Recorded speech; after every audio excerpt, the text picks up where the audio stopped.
بسم الله الرحمن الرحيم الحمد لله رب العالمين الصلاة والسلام على نبينا محمد وعلى آله وأصحابه أجمعين وبعد السلام عليكم ورحمة الله وبركاته يا حواسا سوشيال ميديا أصغر ندوات جرتن har'aa sagantaa nuti irraa dubbannu waa'ee salaataati. Salaanni miidhagsituu jireenya ilma namaati. Tolchituu akiraa namaati.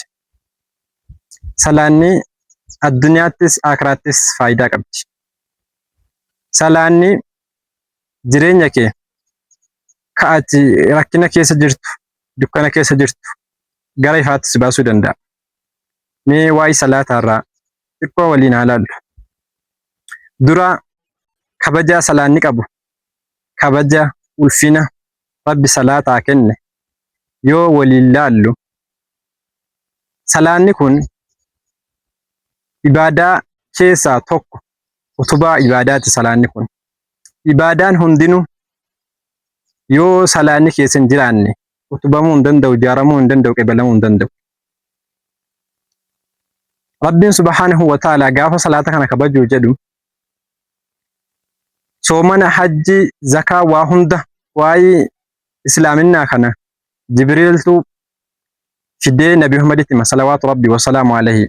Garuu gaafa salaata kabajuu jedhu Rabbiin Nabi Muhammadin samiitti ol waamee salaata kana kabajaadhaan itti kenne. Salaanni kun wayita itti kennamee jedhu Rabbiin salaata 50 ummata Nabi Muhammad irratti salawaatu Rabbi wasalaamu alayhi dirqama godhe. Salaanni kun wayita salaanni 50 dirqama godhamee jedhu Nabi Muhammad sallallahu alayhi wasallam salaata 50 fudhatee kara Nabi Muusaa dhufe. Wayita Nabi Muusaatti dhufee jedhu Nabi Muusaan yaa Nabi Muhammad maaliin deebite jedheen. Jennaan kunoo salaata 50 fudhadhee gad deebi'aara jedheen. Jennaan aniin kun nama si dura dachii kanarra turee jiru, ummanni kee salaata kana hin dandeessu, dhaqiitii deebi'i akka Rabbiin kee irraa gasii buusu dhaqi Rabbii kee kadhadhu jedheen.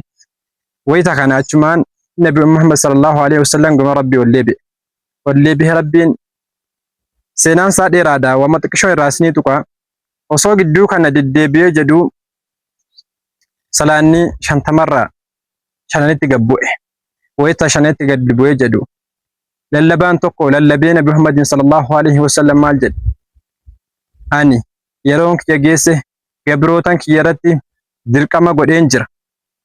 Wayita kana akka jedhee Rabbiin subhaanahu wa ta'ala Nabi Muhammadin beeksise. Garuu salaanni kun yeroo sanatti 50 sanarraa gad bu'e malee salaanni 5 amma addunyaa kanatti salaatamaa jiru kabajaansa, sawaabni isaa bakkuma 50 sana jira. Kanaaf salaata tikfatuun, salaata eeggachuun barbaachisaadha. Mee xixiqqoo kabaja ulfina salaanni qabu nama salaata salaatu miidhagaa isaa waliin laalla. As-salaatu mardaatu lirabbi subhaanahu wa ta'ala. Salaanni si'ii fi Rabbii kee wal jaallachifti. Akkasumallee maleekota illee kasi jaallachiftu salaanni kun. Salaanni illee beekumsa qabdu irratti ifa sii taati. Beekumsa qabdu irratti hayyuu taata yoo bisa nama salaata salaatu taate. Salaanni yoo nama salaata salaatu taate akka du'aan kee, dalagaan kee sirraa qeebalamtu taati. Wa barakatun fi rizqi. Rizqii kee keessa illee barakaa sii buufti. Nama sirratti duulullee, duula sirratti geggeeffamullee sirraa deebifti salaanni. Bi'iznillah dandeettii Rabbiitiin salaanni hamtuu waan hamtuudhaan sitti deemu cufa sirraa deebifti.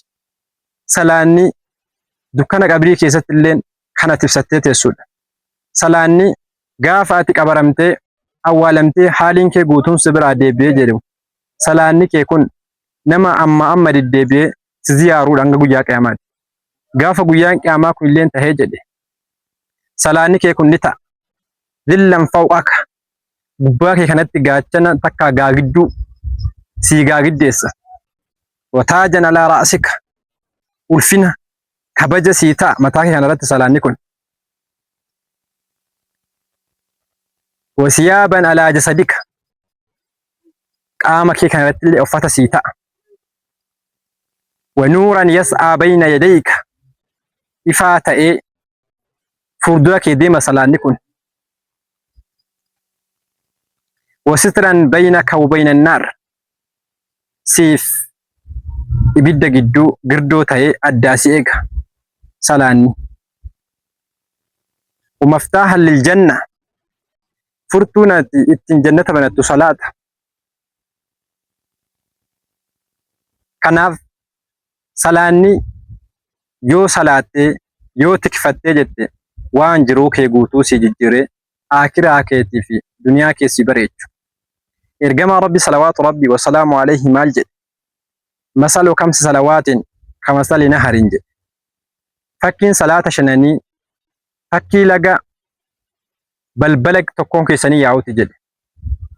Kasiirul maa'i bishaan ulaa keessan dura yaa'u. Namni tokko yoo mana isaa keessaa gabbayee ulaa isaa kana duratti yeroo 5 dhiqatee jedhe xuriin tokko irratti ni hafaa jedhe ergamaa Rabbi sallallahu alaihi wasallam. Jennaan xuriin nam tokko namarratti hafuu hin danda'u jedhe namni yoo tarshan guyyatti yoo dhiqatee jedhe. Kanaaf as-salawaatul khamsu tutahhiru min az-zunubi salaanni shanan hamtuurraa badiirraa maasiyaarraa si xaaharti. Walaa yabqiina alayhi wanni tokko wanni dilii ta'e sirratti nafu duuna al-kabaa'iri dilii gurguddaa malee yeroo salaata kana salaattee jette Rabbiin badii kee hunda siif araarama. Yeroo kam Rabbiin immoo akkanatti siif araaramee jireenya kee guutuu siif ibsee aakiraa kee si ibsa. Salaanni akkuma yoo salaatte Rabbii kee biratti kabajaa si godhu. Aakiraa keellee si bareechu duniyaa keellee si bareechu akkatti salaatan qaba. Yeroo itti geggeessan qaba. Namni yoo salaanni namaa kan kabaja argattu kan aakiraatti illeen ka faayidaa sii taatu yeroo kam jennaan yeroo ati izaa sallayta salaata ala ta'ziim guddina rabbiiti jecha salaatu wa atamma ruku'aha eega guddina rabbiiti jecha salaatee yeroo ruku'a isii guuttattee sujuuda isii guuttattee qiraatii isii keessatti qaraamtu guuttattee jette salaanni kee ulfina akkanaa sii taati jechuudha. Yoo immoo salaata kee kana keessatti qiraatiin badee sujuudni isaa badee wanni silaa isii keessatti guutamuu qabu hirratee jedhe marduudun alayka yeroo sana salaanni kee kun sirratti deeffamti.